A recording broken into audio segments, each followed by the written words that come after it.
Aïe. La voix du ghetto. Le vrai gardien du ghetto. Monsieur Waraba.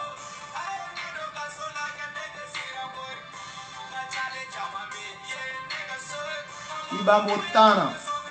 Iba One. Ah bon? Big respect à toute l'Afrique, big respect à toute la MIFA. Arabe som la mena bega losa, imam bega lo, dia bega lo, Iba Motana. Beba ali akuma la 600. Voilà, ko petit na gamma à science mai. Franchement, Iba Motana tu es talentueux mon petit. Franchement, ni talent no obila mais ni jika te mesra bla. Avec Chenike. Tu vois ce que je veux dire? Talent bilani ka borisiranyuma fait petit. Il est tout pas que les Agnaba Maliba qu'on a. Ouais, et nous avons les Ouiji soldats, tout ça là, tu vois. Mais tu sais que Adam a bien sani digi, il bien là, il vit talon le fleur quoi. Tu vois ce que je veux dire? Ni ka rapu ira jate mina, anu chama bola rapu kalama tatapon nu ya kumale là. Bon, minu bola, olu numa le 1000 mots. L'autre la Rastaman là, comment il s'appelle, comment on appelle, Master Soumi. Bon, ni kolo a dongli la mais il va l'okolu ko sembla tata pa nous sembla rola. Mais minu nana olu ko fait les Iba One, les Gazbi, les Talbi. Olu le nana ko benyami sabula o nana chinyo na o ka clash dam ne baneni. Ko chama chama adore que la Gazbi bolani joint. Ka vidéo ke ka bonaye. Hein, avec dollar ni fengo mina. Mais jamana tuko makuma Korabio be mo makuma. Donc demisenu le boko, jama le boko, olu be faka ke ko nunu nyogon. Ni ka jatemine ke Iba Motana nu. Olu kume Gazbi nu ko fede. Ko ya ko keta o laje. Mo nu ka baneni ke les sniper ka doaou ke ka fatia ta ka baneni ke. Mais fait ma voilà. Mais demisenu be ko fe, olu be na fo ah jamana nungono ko bebe tout est permis mais kasoro o maga ke ali wulu nyenema na ka trier hein abeda mais ni tigité ko la ni tigité jamana na ni tigité doula hein mais doudembe o sagole ke dugudembe o sagole ke jamana dombe o sagole ke sabula tigité ça dit minga dugu dena tiga feretania quoi. N'a pas ko fretani mo mi fa sala basala mais fretani wara be minga juguno ye I fa be I babe nga I fretani o tise ka share dabo jila ka fo dema ni mai ni kai sabula olu yere mai anya ba mali ba flebi billahi ko be kay quoi eh non laisse tomber wallahi bilay ça fait pitié c'est honteux sari I nyabe chorba nu chamana de ana musorba nu ah, au benyo blé demisenu nyinabi. Chokoroba bi lo musokoroba ma. Ba dontani ni chante. Musokoroba refine bi lo chokoroba ma. Fa dontani chante. Bo anu ya kuma kan bekala ne tolonge ko. Fen krikara fitini. Ba donta, fa donta. Ambe blé krikara le ke blé jugu. Bo de be bonyani o éducation ne. Mais den lu menake mune amakutala. Nimi ta jugolani olu taye sisa kaira diana abe en faso dame jamana fen jamana dame ika dame lo jamana nkono bebe kumani blé o herei hein le tata paun aya folie bien 1000 mots ani sumi aya folie bien franchement na fola ko rap conscient nunulu ngo tata paun ko décider ka chidi fangama ka fangala yere ka pendant on a content. Mais les Talbi, les Gazbi, on en a clashé dans mes ani Ibanou, ka baneni blingue songono, il reste ce qu'a joué franchi. Hein?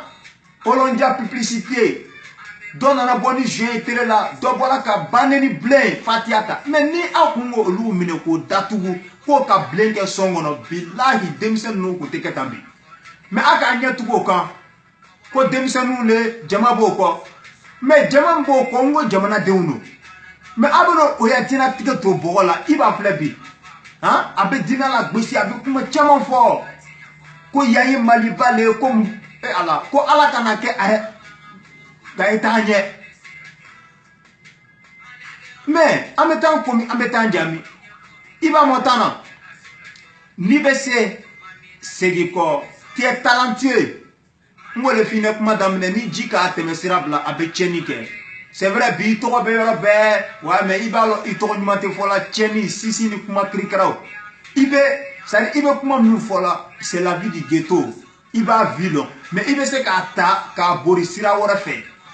Tu vois ce que je veux dire? Parce que ikini ira nege jamam bi ko ki nege iba motana dolata bolata no ki mine ki datu o tise ki labo donc i janto i yere là i est demisen ne mais i ka fen chama vécu ça voula ibe kuma nu foni minu ka ghetto keni au pardon ki ka ghetto ken donc il posait quoi rap conscient franchement i ki se ko ke iba nu ni iba wani gasbini don o me no banena ele bola ki décide ka interview ke ka kuma chama fort mais mo chama mi la mais bi ko tala ka be boloda kana sadi ko kana to ko ese ya dala ka fo ki be kuma alu jamana tiru abi sigi demsonu be no bamblena demsonu be boni juin ka video ke ka bla internet ka dia be nyabala iba motana sono be ko ici c'est fa be la en be ku aklipula abe boni juin. Mais moi, quand il dort là, les Gatsby là, ils ont fait une vidéo qui est carbone juin. Hein? Fais ma voix là. Donc, il va faire plus que ça. Qu'il faut te voir là, ça pour la tigité de maintenant là. Tigité d'où là. Quoi tigité d'où là. Comme Minka Minja, comme Béoke, comme Yate Morachi Fataye, ni n'auront demi-fitini, en bas loko en façon et damé de manaï. Eh tiens, Horonya Kuma Bedoda Horonte. Moi dame kuma be doda ngadam laisse tomber papa katala poutere tala dobe chanfa autorité chanka franchement ça fait pitié en malonno quoi donc faut beljo a joro la dutigu ye jo o joro la sinon si qui miritoni iba montana toy un rappel toy en damaya vie kono hein en méthode ante se ka soso le fitini ke nama blinke demisenu be bébé aba donta afa donta mais demisenu be anu tan woni kew ne wolola Abidjan en Côte d'Ivoire ne ko fo bene mfa bola malla le kata ire ni Côte d'Ivoire sandola atrande sigaso ntala kalo samake billahi depuis ala kane dame ka fendo ye nguma de kaye ngume sani bugu enela ntala ni jendo ye ame barokela heri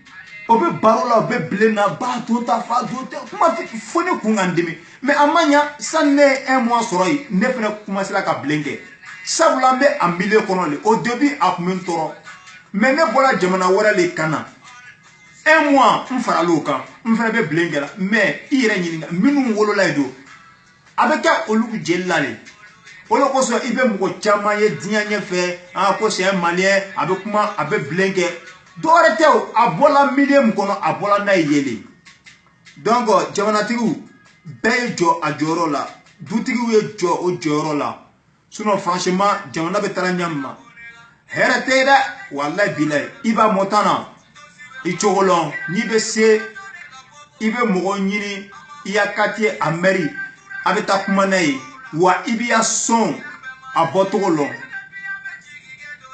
ika ghetto lo a vie iba nyolo ibe se ka fo togola ka adamado conduit ko bla chemin nyuma kan mais ibe cheni sira le dayele la ka sisi kuma fo ka jean kuma fo ka cheni kuma fo ka blé kuma fo jamam bi koni ni ka obe tugi koni ibe mina o kado yele mais est-ce o here démissionner ate mo tiende donc ichogolon ni demzanu ta fola chokoro be content mais chokoro be content kuma do ibe ta soro o era be blinke ani amuso afuru muso obeto kuma la aba fo ba donta afuru muso era beto kuma la nay aba fo fa donta mais do be kedi ça vient jigi ibe yoro la italoro fle fola franchement c'est pas facile Idriss Konipo il a folie bien Dametri c'est pas il a folie bien rap conscient moi conscient ni rap konna depuis kunu fo bi Iki se ko ke adamaden dan ise le o min te adamaden bolo ite so ko di alama aka décider hein rapport be banena ko sensibiliser ka kuma chama fo mais o be baneni ke ko do be na kela ke ni ma shubugo ngo nyene mo te siranye minu kume blenke la songono ni dia be bala me akumo mine ko datugo ko botere la ko adatugo la sangele billahi demisa nu fle o kunte ketambi meni kay ni demisa nu ka fanga soro o ko a iba wani ka blenke ngo don fene ka blenke don golani juin mo sina peri bola ka fatia baneni ke anya maliba kono fema bola ambe loko jamana demisa nu chena mais ni dutigi te ngo dudo be chene ni jamana tigite jamana kuna jamana do be chene ni dugutigi te ngo dugutigi be chene sani e dugutigi lo ko dugudo chena mais e joro e muye dugutigi rebe blena dugutigi be blena jamana tigi be blena bebe blena mais don te blenga tugo olu be faali ko le kesiza ni ki nya lonna ka membi blendi fala mugo te se ka tenturu ko sumara e bo ni ka kabaturu kabale be bo donc kuma dola angana jigi demisa nunna obe mina amai mais ase anu jola anjorola iba reba histoire fo ko ni kay ale tubila ko sege abasala ko le siranyor bana ko depuis l'homme na ko ale afajabi sabula afay mila baka ko afale kama ale tala ghetto la kuma chama ko aba histoire nyefo ala le balo ici c'est vrai ou pas. Donc bejo ajoro la de iba iye tupak le anya ba maliba la mais Amérique ni Afrique te kele ni mi chokolon fimante mo ide fimane be tigara fo kila ele ka tigara fo kila ji fimane be ti soro sanve amalo isela nyamma ibe fem sanve abe denga juti niye kuma te okeni kila ele bilai aba jenniye donc i chokolo demsene ate mo tien ni ka message soro ka la main i poser sabari o te stranya ye demseni beko sisi demseni beko blin demseni beko juin mais ametami anya ba maliba ampe doawlo ka do ke ko ala yamene ala ka amene o anya fo ko ala blati sa amene la do kon bablo amene no mais anya fo ko ala bla iba motana bola ka fo anya ba maliba ko ala kana atanye ala to d'Afrique fente voilà mais trop c'est trop. Mais avant le cas c'est que jamana nous sinon en dafe jamana do be billahi na kan kay hein abe shikasula ibani korabi o ku sigini no olu yere be tigara fola kun mais ni mu jamana sugule mi te be jamana na jamana den do ba kela alu be tigara fola kun abe sombo ka clipu ke abe boni juin fema boala mais do datugun no aboloyi ko aka mine ko abe juin mina aba bolo isankele mais c'est injuste, il faut la justice, c'est pas normal akana dofisa ni doye horonya siranka chan siranka anya ba maliba chenno de blente foye musomanu obeto kelela oba filmer obe nyon blena demisen fitinu sungurun fitinu hein obe faneni kela fa donta ba donta oba filmer ka bla internet ka mais mino ka damine fais-moi voir là-haut. Les gasbi là, au bout ni juin, kaboni dollar, ka filmé, au be blinker là. Mais diamant les beaux olu ne fait. Diamant na demiseni bebo ne fait. No ka mi ke obo le ke. Ako olonji ako be ami demiseni bade ngumami. Diamant tris yi no fente quoi. Sinon aba mi ne trop ka datu.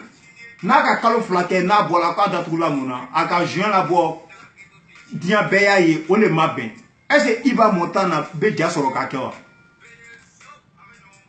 Be jo I joro la be I jeniro fi horonya abe doda gata dusukuna char bi char wa qalbi kar big respect iba motana ni be se segi ko a jengala nga mabon ibe se ka gangster ya ke horonya se anu be gangster de maintenant kuma na dro ibi akli tata tala ibe ke horonye ibe ke chei Mais k'a fɔ non, il est Sisi ta, il est Niké, ala jamana d'Afrique. Non, au terre, ni jamana d'Afrique là, au moins il dort. Il posait, les vrais gosses viennent du ghetto. Mais tu es en train de montrer qu'il y a les faux gosses au ghetto. Au Dabla, salam, Dame Simon.